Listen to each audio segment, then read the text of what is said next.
അസ്സലാമു അലൈക്കും വറഹ്മത്തുള്ളാഹി വബറകാതുഹു.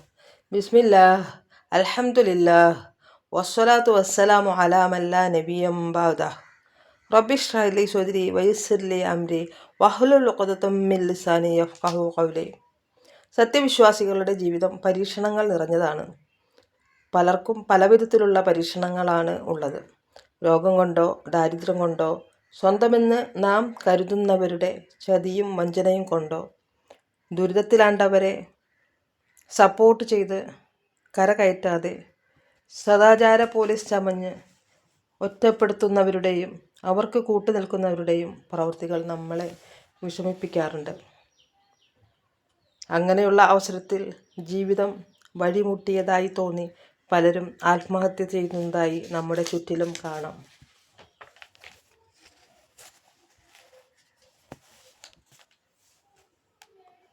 എന്നാൽ അങ്ങനെ ചെയ്യാൻ പാടില്ല. ഒറ്റപ്പെടുത്തുന്നവരും ഒറ്റപ്പെടുത്താൻ കൂട്ടുനിൽക്കുന്നവരും കേവലം മനുഷ്യർ മാത്രമാണ്. എപ്പോഴാണ് മരണമെന്നറിയാത്ത വിവരമില്ലാത്ത കുറച്ചു മനുഷ്യർ.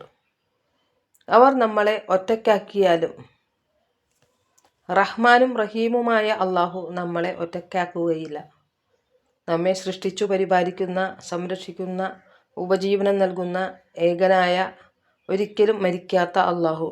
ആ അള്ളാഹു മതി നമുക്ക് നമ്മളെ രക്ഷിക്കാനും ഉപദ്രവിക്കുന്നവരോട് ചോദിക്കാനും അവരെ ശിക്ഷിക്കാനും.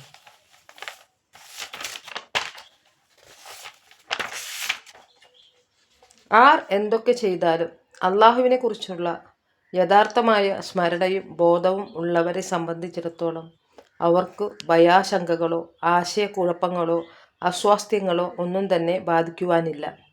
അവരെപ്പോഴും ശാന്തരും വേവലാതിയില്ലാത്തവരും സംതൃപ്തരും അതോടൊപ്പം ധീരചിത്തരുമായിരിക്കും.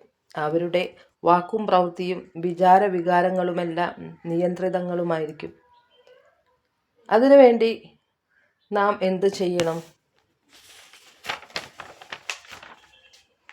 സൂറ മുസമ്മിൽ 2 മുതൽ 4 വരെയുള്ള ആയകൾ നമുക്ക് നോക്കാം. ഖുമിൽ ലൈല ഇല്ലാ ഖലീല, രാത്രി അല്പം ഒഴിച്ച് ബാക്കി സമയം എഴുന്നേറ്റ് നമസ്കരിച്ചു കൊള്ളുക.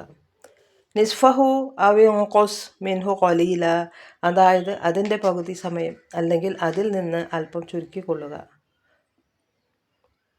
ഔസിദ് അലൈഹി വറത്തിലിൽ ഖുർആന തർത്തീല, അല്ലെങ്കിൽ അതിനേക്കാൾ അല്പം വർദ്ധിപ്പിച്ചു കൊള്ളുക. ഒരു സാവകാശ ക്രമത്തിൽ ഖുർആൻ നിർത്തി ഓതുകയും ചെയ്യുക. തർത്തീൽ എന്നാൽ അക്ഷരങ്ങൾ വ്യക്തമാക്കിയും വാക്കുകൾ മുറിച്ചും വാചകങ്ങൾ നിർത്തിയും കൊണ്ട് സാവകാശ രൂപത്തിൽ നന്നാക്കി വായിക്കുമ്പോൾ മറ്റു ചിന്തകൾക്കൊന്നും സാഹചര്യമുണ്ടാകില്ല. രാത്രിയിലെ നമസ്കാരം പകലിലെ നമസ്കാരത്തേക്കാൾ പ്രയാസപ്പെട്ടതും ഭാരപ്പെട്ടതുമാണ്.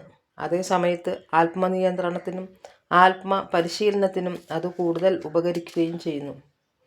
ഏകാഗ്രതയും മനസാന്നിധ്യവും അത് വർദ്ധിപ്പിക്കുന്നു. അല്പം ഉറങ്ങി വിശ്രമിച്ച ശേഷം എഴുന്നേറ്റ് വുളു ചെയ്ത് കഴിയുന്നതോടെ ശരീരത്തിനും മനസ്സിനും പുതിയൊരു ചൈതന്യവും ഉന്മേഷവും സംജാതമായി തീരുന്നു. നമസ്കാരം, ശേഷം പ്രാർത്ഥന, ഖുർആൻ പാരായണം, ശേഷം ദിക്ർ, തസ്ബീഹ് എന്നിവയുമായി നാം തിരക്കിലാകുമ്പോൾ നമുക്ക് ചിന്തിക്കാൻ എവിടെ സമയം? വിഷമിക്കാൻ എവിടെ സമയം? എല്ലാം അള്ളാഹുവിൽ തവക്കുൽ ചെയ്ത് നാവിലും മനസ്സിലും ദിക്റും തസ്ബീഹുമായി നടക്കുന്നവർക്ക് വിഷമിക്കാൻ എവിടെയാണ് നേരം? തെളിനീരുള്ള ഉറവ പോലെ ശാന്തമായി ഒഴുകുന്ന ഒരു മനസ്സ് അങ്ങനെ നമുക്ക് കൈവരും. അതെ, അള്ളാഹുവിനെക്കുറിച്ചുള്ള ഓർമ്മകൾ കൊണ്ടത്രേ ഹൃദയങ്ങൾ ശാന്തമാകുന്നത്. അല ബിദിക്രില്ലാഹി തത്മഇന്നൽ ഖുലൂബ്, അള്ളാഹുവെ പറ്റിയുള്ള ഓർമ്മ കൊണ്ടത്രേ മനസ്സുകൾ ശാന്തമായി തീരുന്നത്.